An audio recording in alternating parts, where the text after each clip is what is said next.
Welcome to Build Your Dream Business, brought to you by Solo. More than just a booking app, we're a community for independent pros in hair, beauty and wellness. I'm Katrina, here to bring you closer to real stories of success from the industry's finest and share practical advice to help your business flourish.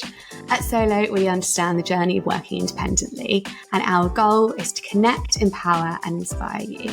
We're here to make sure that even though you work solo, you're never truly alone. In today's episode, we talk to Zoe Gibbs, semi-permanent makeup artist. We discuss her path to starting her own business, her techniques for attracting clients through social media, and her methods for maintaining self-care and balance. Hi Zoe, welcome. Hi, nice to see you. Nice to see you. Thank you so much for joining us. Why don't you kick off by sort of telling us about how you got started in the business? I trained as a beautician about 18 years ago, so a very long time ago. I actually worked at quite a few salons and spas back in the day. And then I had a break, probably about 2016. I decided to just kind of cut it off for a bit because I wasn't quite in my element. I wasn't where I needed to be. So I had a lot of like self-development to see like with business where it was I wanted to flourish. So I took a couple of years break and I did some sort of accounting, which was completely out of my comfort zone and also wasn't for me sitting at a desk. I was very creative. So it was just like, no, this is not for me. But I tried it and it was really good for business purposes and accounting, doing my own bookkeeping. So to be honest, it did help me as well. I decided in 2018, I just had some time off just to reflect and decide what it is that I really wanted to do. I was speaking to my friends, they all wanted treatment still. I was still doing sort of like lash extensions back then and nails. They basically was like, why don't you, you've got a lot of people that are interested still. So I started doing it more and doing it with private clients. And then all of a sudden I was like, I love it. Like, I love my job. I don't know why I ever stopped doing beauty anyway. So I decided to like fix a name for me, which was Lip Brow Lash. And that's when it all kind of begun. So I'd go to people's houses, to offices, offering sort of a variety of treatments. And then I just got inspired. I saw the microblading, the semi-permanent makeup. That's when I thought, I'm very artistic. I've always really loved doing art, textiles, just hands-on, obviously with the beauty as well. So I went and did myself a fee-brows course and completed that, had a lot of models for that and loved it because I was creating eyebrows and I was like, this is genius. I was like, we can actually have our eyebrows back again, especially since the 90s where we just all over plucked. Yeah. It was like I was here and I was like, oh, wow, I'm making women feel confident. And that just was like such a big inspiration anyway. Then I got more clients come through recommendations. That's when I started expanding, getting opportunities come up. I worked in a couple of other salons, but also working for myself. And then it was just after lockdown, I got a job in Harley Street and then I learned more techniques. So I did like the eyeliner. I'd also trained in lip blush previously to lockdown, but I wasn't able to do it because obviously I wasn't able to work. So it was horrible. So I was there with my machine. I was just practicing on like a lot of latex. I was doing like little mini tattoos on myself. Because I had a machine and I was just so creative. I was like, I want to do this. And then I got the job in Harley Street and I was doing so many treatments. It was like, people like, you should have your own business, like, why don't you just go solo? And I was like, I'm really scared. I had my own studio space at home. And that's when my own solo journey began. And I just put myself out there. That's a real journey, isn't it? So at the beginning, when you're working for a salon in your kind of first, I guess, round of working in beauty? I worked in 4 seasons with my first ever job straight from college. So I was 19. And back then it was massage, facials, manicures. So I'm trained in everything, but my niche is semi-permanent makeup. I found where I belong, because it's such a broad spectrum of treatments. So I kind of just work with the face now. So obviously I do some treatments with the skin too, because I feel like with semi-permanent makeup, you need to have good skin as well. So my whole branding as well, I started coming up with wake up, no makeup. I want women to feel confident with everything, you know, waking up, their brows are done, their eyeliner, the lips, their skin's good. So, you know, it's less, you know, less work in the morning, less time to be spent. It's giving a confidence boost to a lot of women and just making life easier, really. Sounds like you've done it all, from being employed by, you know, sort of larger corporate company to, you know, finding your niche and different treatments. What was it like setting up as a self-employed professional compared to being employed by a sort of larger corporate company? It was quite daunting because I was like, oh my God, what if I have a quiet month? Or, you know, when you're self-employed, you are relying on your customers. Obviously, back then I didn't take deposits. You know, people would cancel on you last minute. It was quite an anxious thing. I'm not, you know, it's something that you have to have a lot of self-belief. You have to really put yourself out there. You have to make a lot of effort, you know, and I still do. I still am constantly posting, not maybe as much, but you know, you need to show your content, you need to show your work, you need to get reviews. You just got to throw yourself into your business. You've got to put all your love that you have out there, and just self-belief, really, confidence, knowing that you're good at what you do. And once people see that, it will happen. It just takes time. Like I always say, nothing happens overnight. You've got to give it years. I think I would say it took me about 2 years to really get on the ground running for myself, and picking up to being busy and booked up and having requests, and you choose the hours you want to work. You know, you've got freedom to go away when you want to go. So there is so many benefits as well as, you know, working for yourself. And now I work from a salon, but I rent the room out. So it's slightly different from working from home, but it's actually quite nice because I'm back in a team again. Yeah. Do you think that period of working for someone and being a member of staff was kind of important to your development as a self-employed professional, or do you kind of wish you went solo sooner? You know what? Everything happens for a reason. I think I needed that experience working in Harley Street, for example, because it enabled me to work with a variety of clientele. I don't know, I had a really professional room. It made me feel like, okay, I'm here. I'm in Harley Street, you know, I must be doing okay. And it's such a feel-good factor to be there. The room was beautiful, the lighting. I was right in central London, so the buzz of it. And I was busy, you know, I was getting so many bookings. So it gave me the buzz to then inspire me to do it for myself, you know. Because when you start working for someone, you're making the next one instead as well. You're like, hold on a second. Yeah. You know, if I can do it working for someone else, surely I can do it by myself. So it was nice having a receptionist and to have a team there as well. Because obviously I had someone, Badly, she's amazing. She actually helps me out now, which is incredible. So I always said to her, when, you know, one day maybe we can work together in the future. And yeah, and now it's kind of happened. So although it's only part-time, it's still lovely that we've stayed connected. Mm-hmm. I think it's important to have a bit of exposure in a clinic or salon, the busyness of it, you know. It's nice. It gets you there, and then it gets you kind of motivated to push yourself, knowing that if you can do it for someone else, you can do it for yourself. What was it like taking the plunge? How did you kind of decide that, you know, you're ready to go it alone? I think it was just more that I just didn't want to work for someone else, if I'm honest. I thought I could do it. I got to that age where I was like, you know what, I think now is the time. I know what to do. I needed a booking system. Obviously yourselves, but I didn't have that originally. I was very much using a diary, very traditional, because that for me was like, okay, that's easy. I open up my book, I know what I've got in. But I was doing it very old school. I was sending out, you know, the consultations to people. It was a lot admin based. And I think that was the challenge. I was like, oh, got to do that, got to send the aftercare, got to do this, got to do that, and then do the treatment, and then do everything else that goes with it. So I don't know what it was. I think just doing a lot of like self-work and meditation, it just comes to me. And I just said, you know what? I don't want to work for anyone else. I don't want to have to travel into central London. It was stuffy on the tubes.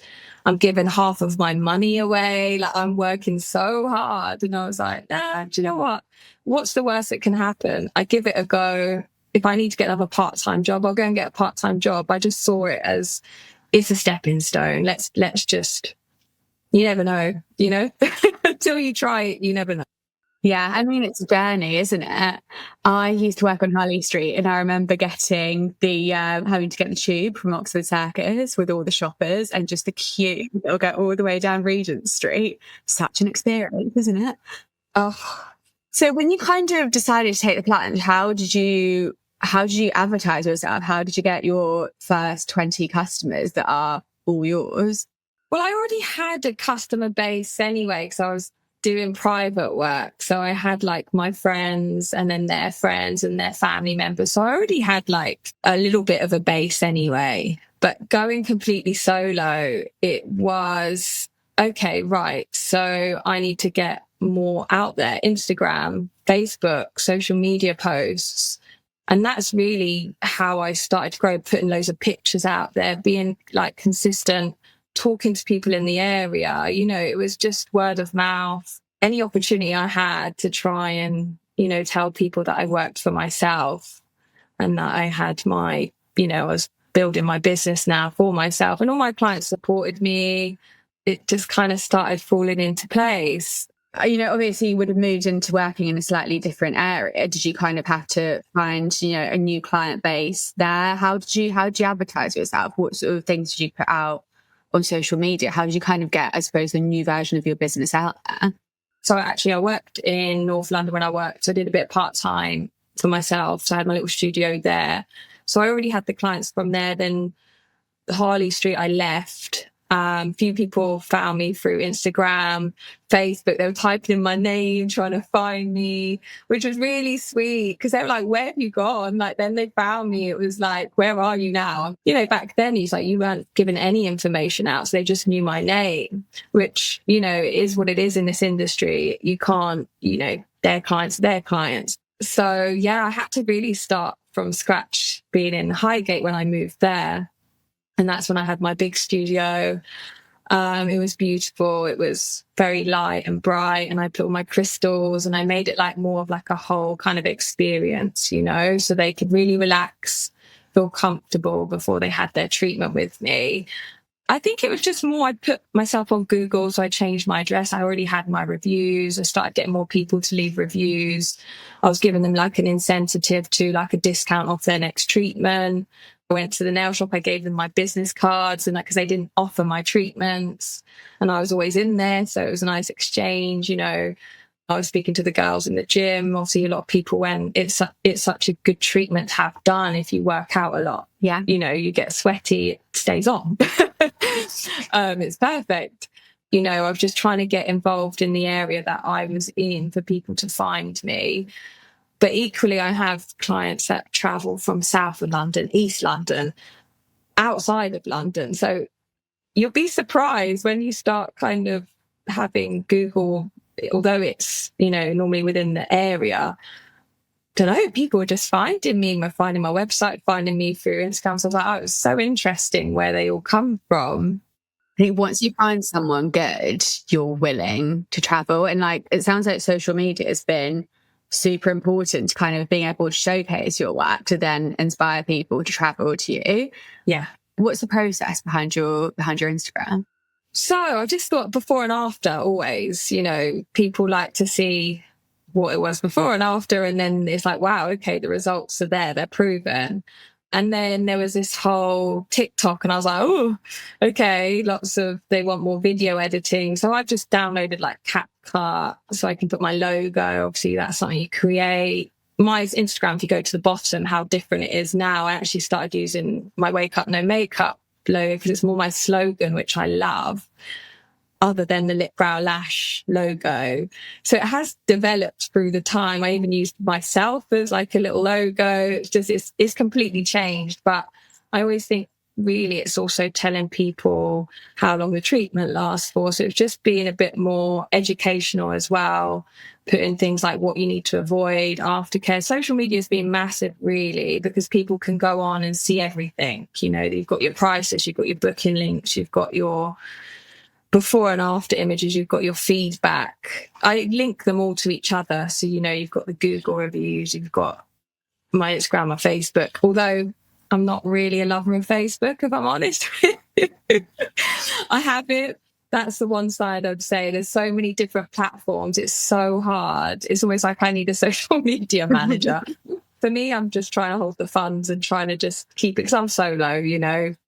That's so interesting that you kind of really need to put all of those very, I suppose, like educational aspects across on your social media, especially when it is treatments like permanent makeup that are maybe a little bit more expensive. It's something that somebody maybe hasn't tried before. So the kind of reassurance of you being able to educate any potential customers, that's huge, isn't it? Because there'll be so many questions.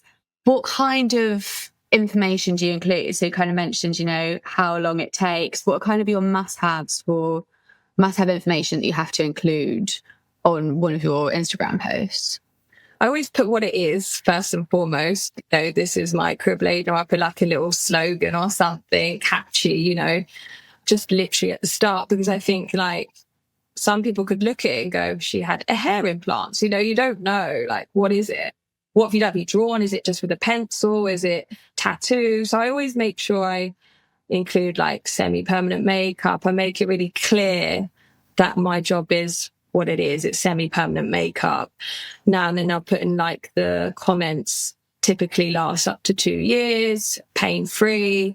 Certain bullet points takes 2 hours, the treatment. You know, I sometimes tag in brands as well that I use. So trying to get brand focus as well. I love using certain products. So it's always really nice to also help with other artists. You know, some of them ask me like, what color did you use here on the lip blush? So you build a little bit of a community too with, you know, you kind of follow one another, because there's so many people in this industry. At first, when you first get going, you almost see it as competition. You're like, oh gosh, she's amazing. Da, da, da. And it's natural to kind of, you put a bit of doubt on yourself. Like, oh, can I do this? Oh, I'm not as good as her. Da, da, da, da, da. And you're all on your own journey. You know, each year you feel like, oh, wow, I'm improving. I'm getting more skills. I go on more courses. I do more things to be better, you know, and it is self-belief and just never comparing. Like, there's so many different avenues with it, which is also beautiful. Yeah, I think that's super interesting, isn't it? You know, that your Instagram page is, you know, there to showcase your work. But yeah, you can also position yourself as, you know, almost an educator to other professionals. How do you make sure that you're turning the posts that you put out on Instagram into actual bookings? Do you have like a call to action? How do you make sure that people aren't just looking, but they're actually booking as well? I do put in my notes like DM or follow the link in my bio to book, which obviously has the book solo. And even if people say, have you got a price list? I say, you know, click on the book solo. My price list is there. You can see all of the treatments that I do. So, you know, like in the story as well, I've got like price list, aftercare, different treatments as well, because some people like the stories. I guess as well, I do adverts now and then, just a small one, just to keep myself popping up to people in the area that might not have seen my page, because there's so many people and not many people. I think hashtags, although they might work, I don't know how good they actually are. I don't know. So I try and use hashtags. I try and tag the place that I'm working in different kind of areas around. To be seen, it is hard. You have to be out there. You have to do posts. You have to get people to support you. You know, you always hope and pray that your friends are going to like your post and give you a little comment or something. And then obviously you get your people, your followers anyway. And then, yeah, it is difficult because there's millions of people that typing in the same thing. It's just, you know, if you're in that catchment area and you happen to pop up, great. People might send my profile to someone or tag someone in as well. So, yeah, I think you've got to do all you can to be seen as such. Do you have like a social media routine that kind of, you know, certain boxes that you feel like you need to tick in your week to kind of make sure that you've done everything that you can to promote yourself on social media? When you're feeling creative and you've got a lot of inspiration is the moment you should do a lot of content and just kind of get it there and get it ready. And that's where I have my inspiration. I try and do what I can at that moment, do recordings, do things that pop into my head. You do have to get inspired by other people as well. You know, sometimes your sort of mojo of like inspiration of what do I do now? Before and after is just great. Sometimes it's nice to talk over it, people to see who you are, what you're about. Again, just explain treatments and stuff like that. So yeah, it can be a challenge. There's times when I don't want to do any social media and I just want to take a complete break. But because I've got my regulars now, I can take a little bit of a step back, just a small one, not for too long. But I just think as well, I don't know, I always say to myself, don't stress yourself about it. It is what it is. You can set up posts nowadays. If you've got a few, just kind of set them for a few days in advance. And I guess there is the kind of benefits of that. You can prepare them and set them up, and then you can turn yourself off for a week as well. So yeah, I guess it's replying back to clients. If you check in, you just have to give yourself like limits. Yeah. Because you can get caught up in it and you can think, oh no, I'm not getting much traction, or that post didn't do so well, or it is what it is. There's certain times that some people are online, people see it more than others. Like they follow so many people. I try not to pay attention to that anymore and just think, well, it's a showcase. It's a reel of my work. Whoever finds me, they've got lots to see, you know? I really like this idea of, you know, kind of bashing out loads of content when you do have the inspiration to do it, and just using those scheduling facilities to then, you know, be able to put them out there over the course of however many weeks.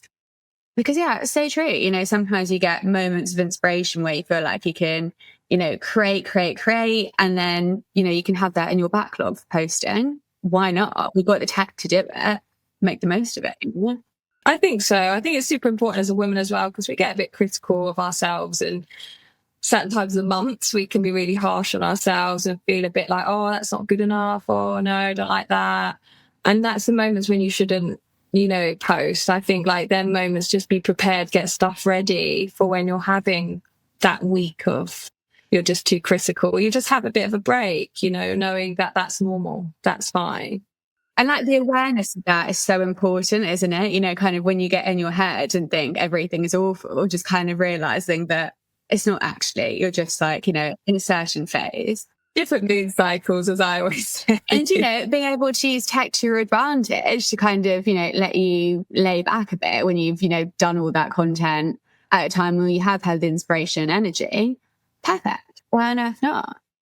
How do you get engagement on your posts? Because you do get really, really good engagement on your posts. Is there like a sort of strategy behind that? What do you do to make your posts engaging?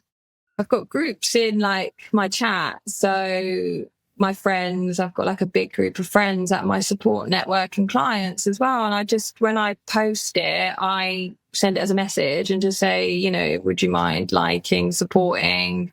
I do a lot of adverts with them as well. If I feel like they deserve more attention, I might do like a small advert. So then obviously it pops up and people find it and like it.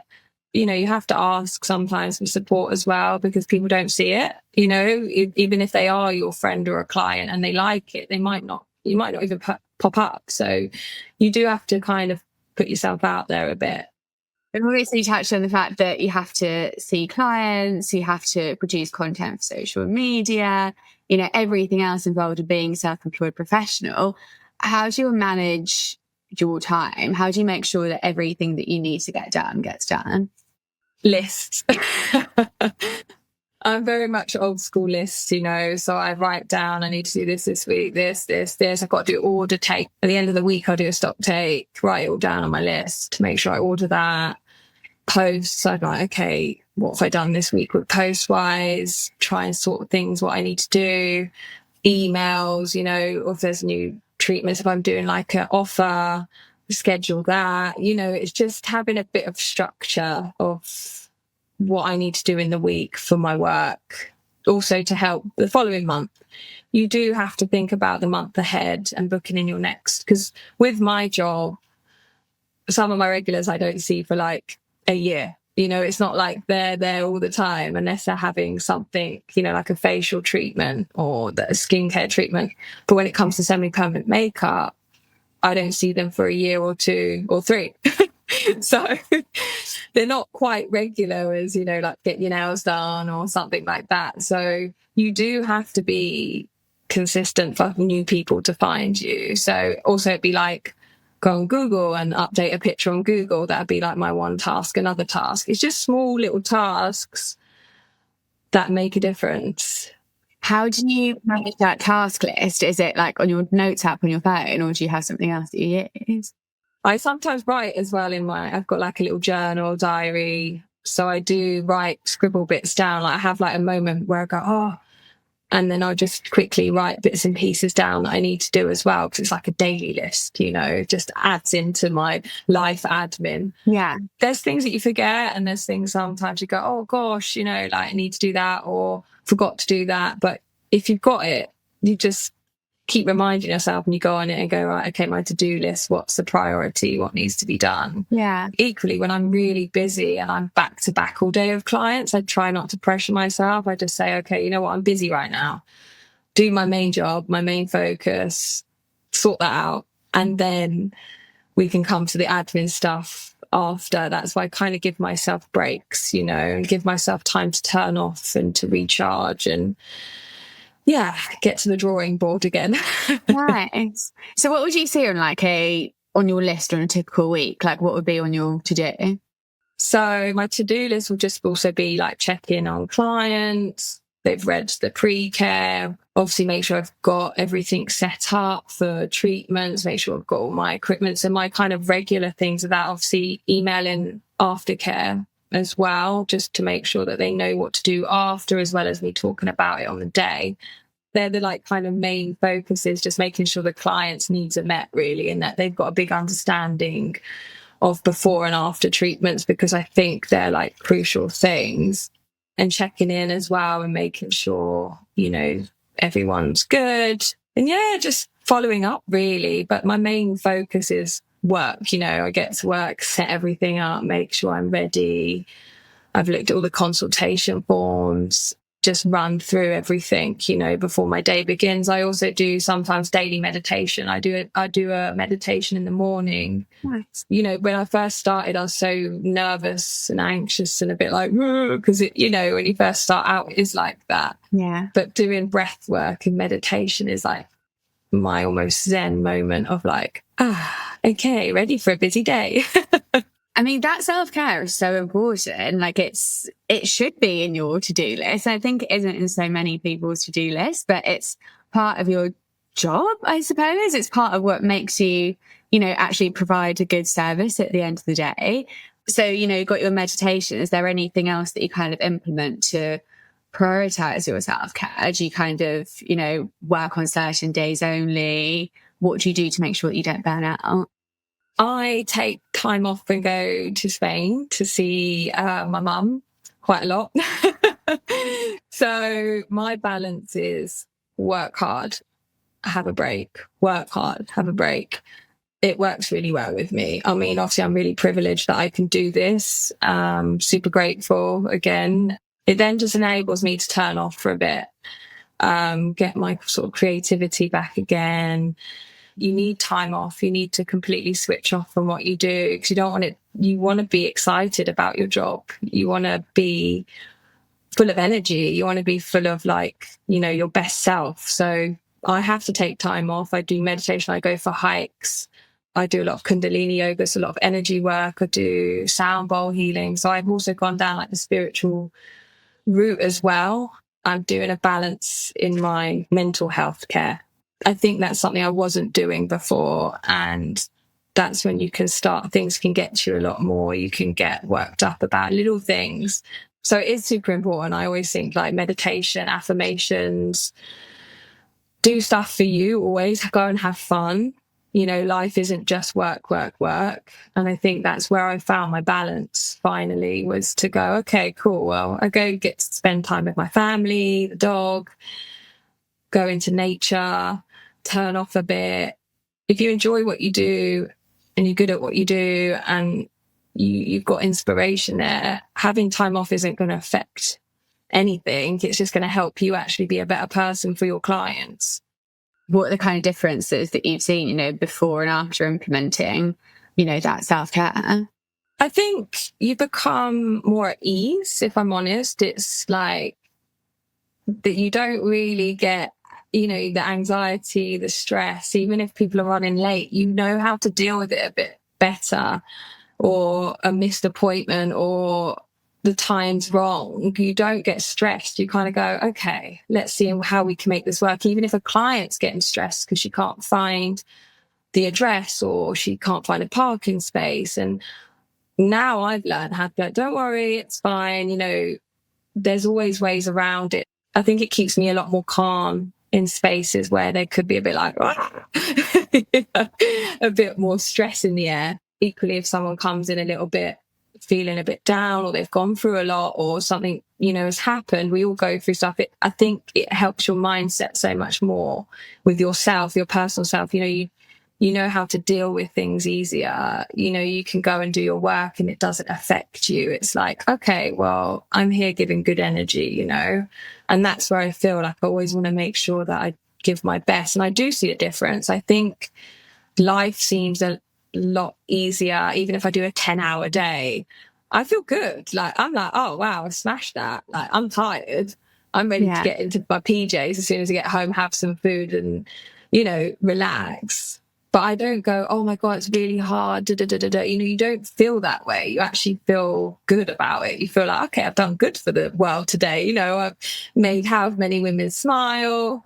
Although I'm absolutely shattered, I know that I've got some time off coming as well. So I always think balance is super important, and it does shine through 100%. I love that. It's like that accomplished tiredness, isn't it? You know, you're tired because you feel that you've done something good. I've done something good, yeah. And it's so like, you know, just changing the lens that you're looking through, isn't it? You know, because I suppose technically, before and after, before we kind of implemented these self-care strategies, you probably, you know, would have done, you know, similar sets of clients with, you know, similar issues and similar challenges coming through. Whereas, you know, after implementing things like meditation, looking at things through a different lens, the situation's the same, but you can perceive it completely differently, which is so cool, isn't it? And it's like, it's free. It's just changing your mindset. It takes a lot of worry away. You know, even if I always say this to anyone in my field of work, they might be like, oh, you know, really worried, like next month's a bit quiet. And I used to be that. I used to always be like, oh my God, you know, what's going on? And actually it's like, no, I'm going to sit back and trust, you know, and trust that. And actually, you know, you have to talk to yourself and like, no, something's going to come through, you know, it's going to pick up. You have to feed yourself these positive words and change your mindset. And I think that is huge in our industry. We all have moments of like, oh, I don't feel like I'm, you know, my best self, or I could have done better, or you know, my pictures of this or this, but it's turning that around. And I think that's also huge. I probably got into self-care about 8 years ago was when yoga kind of started and meditation, but a deeper connection, I would say, was about 3 years ago when I really did start doing more mindful exercises and speaking positivity into my life, you know, and taking away the worries, the doubts, the fear, like fear as well. Wow. It's like you're running on it when, you know, and I think that's the worst that you can do. Like, obviously you've got to face your fears, you've got to run at them. And, you know, like I say, we've got so much talent to give and so much, you know, like whatever we have inside us, creativity, whatever it is, we've all got our own uniqueness. So I think, yeah, it's just finding what works and how it can bring it through to your workplace. I mean, you touched on it briefly, and I think people are often so scared about sort of, you know, prioritizing self-care and thinking that self-care is selfish. And, you know, you do end up providing a better service for your clients. You know, you kind of mentioned, you know, your attitude towards somebody that may be super stressed or running late or nervous about a treatment. When you're kind of radiating that positive energy, that actually gives your clients a better experience. So if the concern is, you know, you're prioritizing your self-care and you're prioritizing yourself, so perhaps you're taking something away from your client's experience, it's like the exact opposite of that, isn't it?